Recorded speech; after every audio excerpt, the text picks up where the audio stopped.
there's an argument to be made of like, you work for an Icelandic seafood manufacturing company. What does that have to do with anything in the Bay Area? Name's Landon Fisher, currently working as a senior project engineer for Tesla in new product introduction, specifically in powertrain. Like you mentioned, from the same small spot, a little island off the east coast of Canada called Newfoundland. Right out of university, I started working for a small Icelandic company, and the role was quite unique. It was setting up a new manufacturing operation in Canada. So I spent the first 3 years out of university focused on that project, which was like a combination of project management work along with engineering. Was the only engineer in the company. To kind of quickly summarize where I ended up was after 3 years of doing that, super cool experience, but kind of felt like I'd gotten what I wanted to get out of that role, and things were up and running. I was very proud of that, and was interested then in trying something new and challenge myself, and specifically looking at opportunities in the Bay Area, and also still really enjoyed the manufacturing side of things. So looking at manufacturing operations, particularly with Tesla, I think it was like, no, I'm going to be working a ton and kind of happy to be working a ton, but lining myself up with someone where like I was aligned with the mission behind it. So I think those are the kind of like three things. It's like challenge myself, find a new perspective, line up with something that I'm really passionate about. So ended up, I guess, starting to reach out to folks and starting kind of this looking into the pivot in late 2019, I guess, and then ended up moving down here January 2020 and starting off with Tesla. And that's kind of skimming over lots of like the details of the details. Well, we can definitely get into that.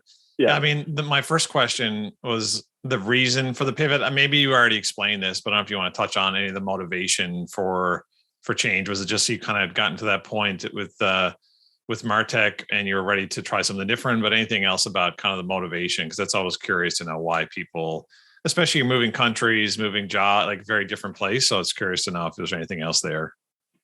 Yeah. I guess a couple things there. So one for me, just like coming from a pretty small place, I really wanted to see like what was out there. Like you have one perspective kind of in this bubble that you grew up in. And I was lucky, like did lots of traveling around, but still felt very much like I was working and living in this kind of bubble of growing up in that place, and didn't really have the full perspective of like, what are all these kind of global companies doing and what is that life?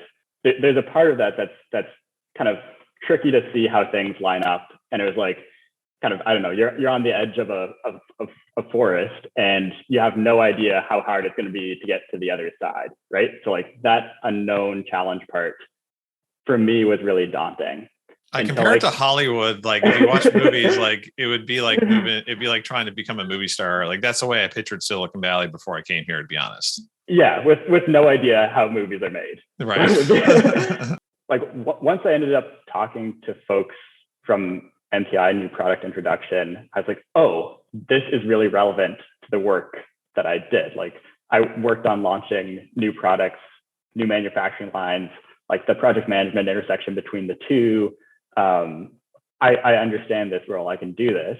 But I didn't know that New Product Introduction was a job that existed. Right. Like I didn't know that was a thing until I think like mutual friend Chris, who you introduced me to, like was like, oh, maybe this is relevant to you. Yeah. And that's what I tell people. I think sometimes like you can do so much research online, but talking to a few people, if you kind of tell them what you do, I think they can almost help you find like which narrow scope or job you can do within. It probably makes that process a little bit faster. I'm pretty sure what I did when I was starting applying to things was like, oh, I've just spent the last 3 years working my ass off. I'm gonna chock this resume as full with like, as many things, just show them that I'm great, right? Like that's all I wanted to do. But again, whatever, 70% of it wasn't really relevant to the position. So yeah, totally agree with that. Yeah, and then once you narrow in on that specific thing, like tailor it even more. And then I know like I don't know who gave me the advice, but in one of the panel interview sessions, like obviously, you know, things had started going a little bit better, getting farther in the interview process. I was doing like panel interview on a major project that I'd done, and it was maybe like the day before the interview or something. I put in a ton of work on the presentation. Somebody looked at it and said, "You need to put this more in context of exactly the role you're applying for," which I thought I'd done. And I was like, this person isn't even looking at it. But I thought about it again and then ended up rewriting the entire thing and looked up like what is the step-by-step process for like how people in this role approach problems. So like how people in new product introduction launch new programs, like what are the different phases of new product introduction. And then I set up my presentation on the project that I did step by step in those phases. So I think then when I did that panel interview, it made it so that folks didn't have to use their imagination very much to see how my experience was relevant to the position. Right.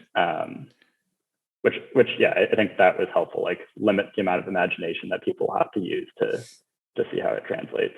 I like that. I think it is. I think you're not you specifically, but like you're expecting a lot for them to bridge that gap. And I remember I just did like a last slide that tried to like stitch it all together. Cause it's like, you're trying to think from the hiring manager's perspective, like he or she has to go to like their director or executive to get approval. And it's like, you want to make that story super clear and those connections for them, and not to be like, this feels like a stretch and I'm going to have to like convince my boss that this is the case. You want to make that kind of crystal clear if you can. Yeah, totally agree. The less the person who's like who likes you has to justify to their director that this is a reasonable thing to do. Right. The better. That's better. All right. What maybe after, you don't have to talk about the specifics of getting started, but like, is there anything that surprised you about like kind of the first, or how was that first couple of months, maybe 60, 90 days when you were kind of pivoting into a new role? Yeah. So maybe 2 points here as well. So I think the big challenge for me, or like what was straightforward, was like project management still felt like project management. Engineering work still felt like engineering work. Like same rules applied. Got down here and, you know, can be intimidating, or like was intimidating for me coming to like, you know, big new company from quite a small operation. But pretty quickly felt like, okay, these fundamental things still the same. Great news. You know, I've got concrete under my feet here. But what I found really challenging was like learning all the systems along with kind of the lingo that people are using as well. So a ton of internal systems and just like how folks approach problems. That was the challenging part from a work perspective, I think. Was the drinking from the fire hose of like learning all these new products and lines, which was going fine, but just like a ton to take on there. And then on top of that, figuring out all the systems of how things work. Yeah. I'm not sure, like, I guess coming from Exxon, things maybe felt a little bit different for you. Curious on your perspective. Yeah, I think it was, I mean, I think there was two sides of it. One, the two sides I think for me is like the systems and tools were just like different in almost every way, you know? Yeah. And then I think like the people and culture was another thing where it was just like the culture, and it was just like very starkly different, just like the willingness to take risks, how fast decisions were made, like the even just like the general way of working together, speed of communication, all these things like hierarchy were all like very different than what I was used to. And it just took time to get comfortable in that environment. And like there was a lot of things that I was kind of comfortable with, like the core, like negotiating, managing suppliers, a lot of these things I was like, I was pretty comfortable with, even like doing the project management aspects. But yeah, just the basic, like how to enter a purchase order, how to code POs, like what goes in the PO notes, like who in finance has to review it beforehand and after, and like all those things seem super basic, but at the beginning, everything is difficult. It's like you kind of like I think that's the first 6 months is so difficult because like all the really basic stuff is super difficult, and then you're also learning, like, I was learning about presses and all these new things. There's a lot. And then I think the other side of it is just like, you don't have a reputation. No one knows anything about you or really care. Like, not that they don't care, but like, you just don't really have an established reputation. And you don't even have like a network where, like, I worked for the same company for almost 10 years and could like really draw on all kinds of experts and people I knew or had worked with. And there was a real, like, I had a reputation, I had a network. And I think just starting that over again was something else I had to just kind of build up from scratch. Yeah, 100%. And I mean, I'd imagine this might have been like even more challenging for you, or curious on your thoughts on it. But for me, like, I mean, I'd only been working for like 3 years or something, but I felt like I'd learned a lot and I gotten like good at what I was doing before. And then I had to go to something that, again, fundamentals are still there, but all these systems are so different that I felt like I was starting at the beginning again, and still have some amount of ego in me, and I just had to like be like put the humility, because it was like I have to learn everything over again, and start at the beginning. So that was like, this is a thing for sure. And is that you had the same kind of feeling of like? I actually, the video I made last week was what I call the career pivot penalty.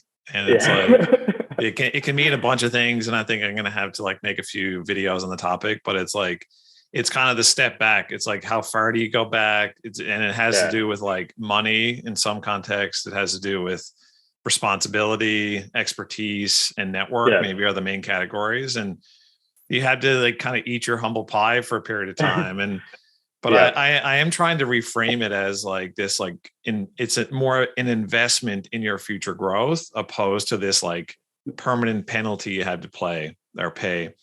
And I think like the two main factors that are most important to not paying a penalty is like to find a job or a company that you're super passionate and interested in, and to be in a high growth company, right? So if you're like interested and engaged, like that means a lot.